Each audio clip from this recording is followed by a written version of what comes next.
जय भोले शंकर जी की सभी को सादर प्रणाम। मैं पंजाब से आपका लखविंदर सिंह। दोस्तों, आज एक शख्स का जन्मदिन है और उस शख्स के जन्मदिन की बधाई पूरा राजपूताना दे रहा है, पूरा भारत दे रहा है। क्या कोई जानता है कि ये सब क्यों हो रहा है?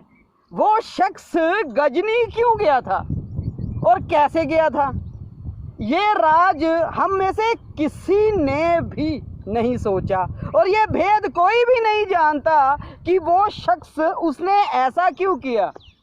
आपको कुछ कहानियों में बता दिया गया, कुछ वीडियो में बता दिया गया, पर जो असली सच्चाई है वो आज भी छुपी है। बहुत कम ऐसे लोग हैं जो इस सच्चाई को जानते हैं। एक दौर ऐसा था जब राजपूताना गहरी नींद में सो रहा था। उस समय खबर आती है कि भारत का एक जहाज है जो अफगानिस्तान में हाईजैक कर लिया गया है।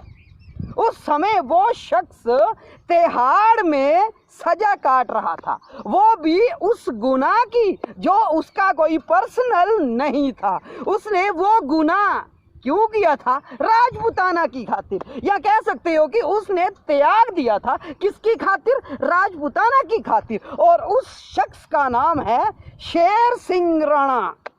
जैसा नाम है दमदार, वैसा ही वो शख्स भी है दमदार। पर वो गजनी क्यों गया था और वो सजा क्यों काट रहा था? सालों पहले भईमई, दोस्तों नाम सुनिए गांव का, भईमई नाम यूपी का एक गांव है। वहां पे कहीं एक बंदे की सजा 22-23 ठाकुरों को लाइन में लगा के गोली मार दी गई, एक डकैत के द्वारा। शेर सिंह राणा उस समय पढ़ाई किया करते थे। जब उनको पता चला कि जी राजपूतों के साथ ऐसा हुआ है, उसने बदला ले लिया। किसकी खातिर लिया?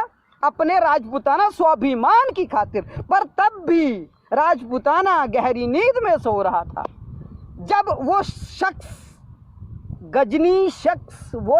गजनी क्यों गया? अब सुनिए असली कहानी।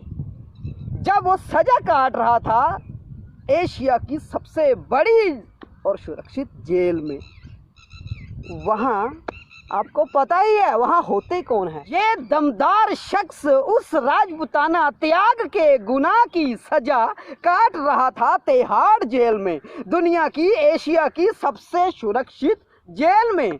तो वहां आपको पता ही होगा कि सुरक्षित जेल में कई बड़े बड़े टेररिस्ट रखे जाते हैं, बड़े बड़े गुनाहगार रखे जाते हैं।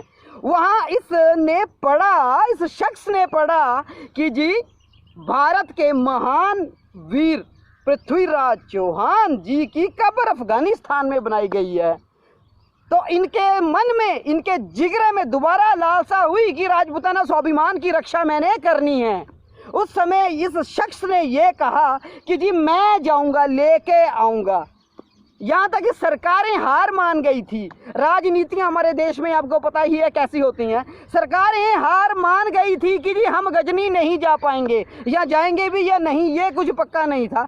तब इस शख्स ने कहा कि मैं जाऊंगा गजनी और मैं लेके आऊंगा राजपूताना का स्वाभिमान, मैं लेके आऊंगा पृथ्वीराज चौहान जी की अस्थियां।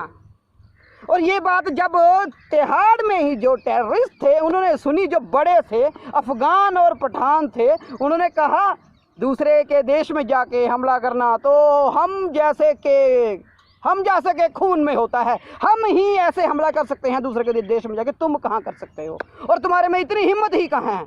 और जब एक राजपूत देश की बेइज्जती सुनता है तो उसका खून खोल जाता है।